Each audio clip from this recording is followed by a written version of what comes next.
দেশে যখন গণ অভ্যুত্থানের মধ্য দিয়ে নোংরা ময়লা আবর্জনা পরিষ্কার হয়ে গেছে, দেশটাকে উন্নতির শিখরে পৌঁছানোর জন্য আলো জ্বালানোর জন্য চেষ্টা চলতেছে, তখন এই লাইটের আলোর নিচে অনেকগুলা পোকা জমা শুরু করে দিয়েছে।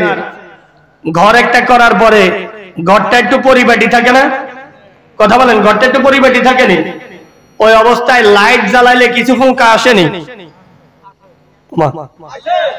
এখানের মানুষ যারা আছে এরা কি সবাই কথা বলতে পারেন না? লোক নেই, জবান আছে তো, আল্লাহ তাআলা জবান দিয়েছে তো, তাহলে আওয়াজ দিবেন।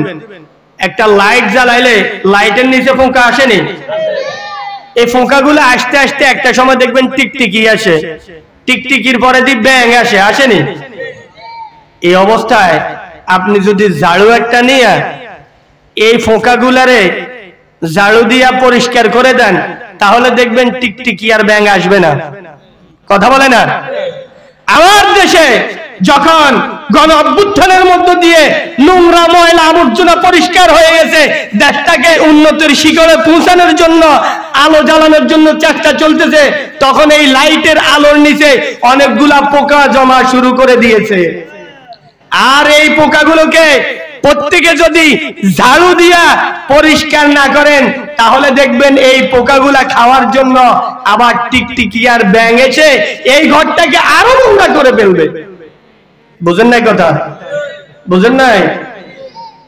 আমার দেশে ইসকন দিয়া দেশের শান্ত পরিবেশকে অশান্ত করবে, আর এরপরও ইমানদার থাকবে, এত সহজ? কথা বলেন। দেশ এবং জাতির কল্যাণে সেটা যদি না হয়, তাহলে আখিরাতে আল্লাহর আদালতে হতভাগা আর লাঞ্ছনা নিয়েই উঠতে হবে নাকি? আর যদি একটু দেরি করেন, যদি ঝাড়ু হাতে নিতে দেরি করেন, তাহলে দেখবেন এই ব্যাঙগুলোকে ধরার জন্য বিষাক্ত সাপ চলে এসেছে। আসবেনি? বিষাক্ত সাপ আসার পরে তখন আপনার জীবন নিয়ে রিস্ক হয়ে যাবে। তখন আপনি হয়তো লাঠি দিয়া সাপ মারার জন্য যাবেন, কিন্তু সেটার জন্য অনেক রিস্ক হয়ে যাবে। কথা বলে না? কথা বুঝেন? হ্যাঁ, তাহলে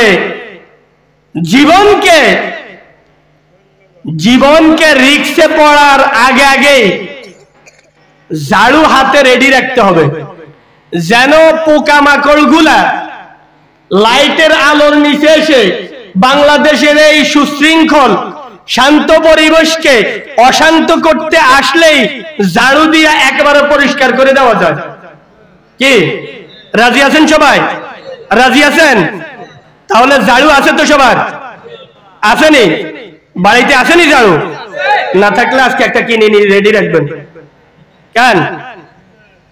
যারা এরকম এই পোকামাকড়ের সুরত নিয়ে সামনে আসবে, তাদেরকে ঝাড়ু দিয়ে পরিষ্কার করে দিতে হবে।